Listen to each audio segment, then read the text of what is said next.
আমি করি না। দেখো বন্ধুরা কত বড় মাছ।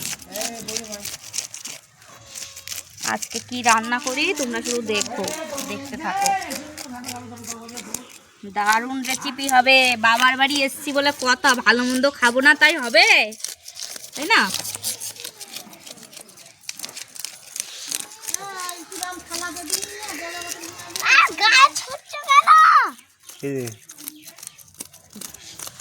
ভালো মন্দ খেতেই হবে। আর আমাদের মিনুটা বসে আছে, দেখো ওইদিকে দেখা।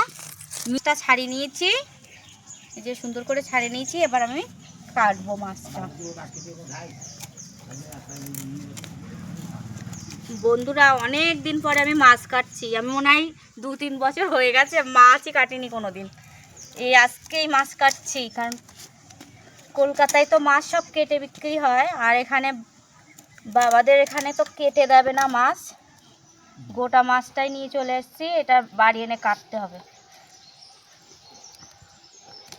তা দেখো কাটছি, হেভি শক্ত, হেভি দেখো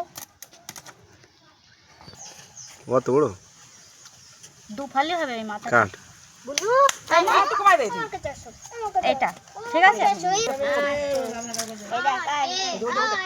দেখো বন্ধুরা রক্তটা দেখো, জাস্ট মানে গড়িয়ে গড়িয়ে রক্ত পড়ছে, এত রক্ত। আর মাছের তেল, এটা হেভি সুন্দর তেল হয়েছে। এই এত বড় মাছের মাথা তো একজন খেয়ে শেষ করতে পারবে না, তো আমি চিড়ে 2 খণ্ড করে নিই।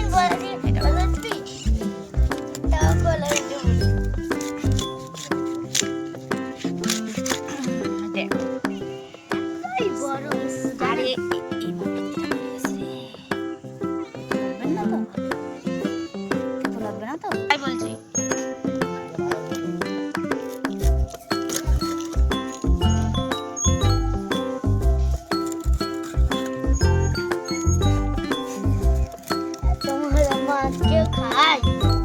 দেখো ফ্রেন্ডস, মাছ কে কে খাবে অবশ্যই চলে আসবে।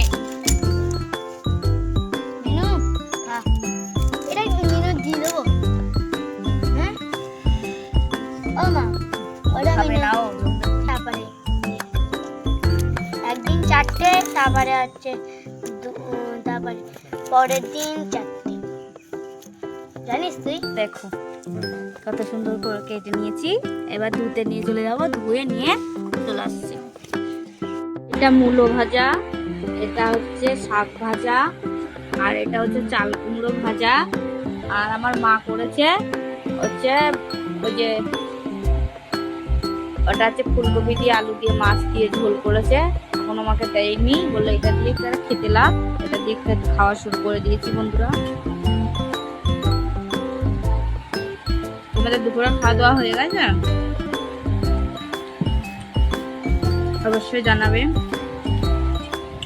এই বছর ফার্স্ট মূলো ভাজা খাচ্ছি, আর এবছর ফার্স্ট ফুলকপির তরকারি খাবো। রুই মাছ দিয়ে ফুলকপি দিয়ে আমার মা রান্না করেছে, সেটাই খাবো। এই কাপড় দিয়ে দিয়েছে, মাছের মাথা দিয়েছে আমাকে, এই দেখো, আর ফুলকপি দিয়ে আলু দিয়েছে।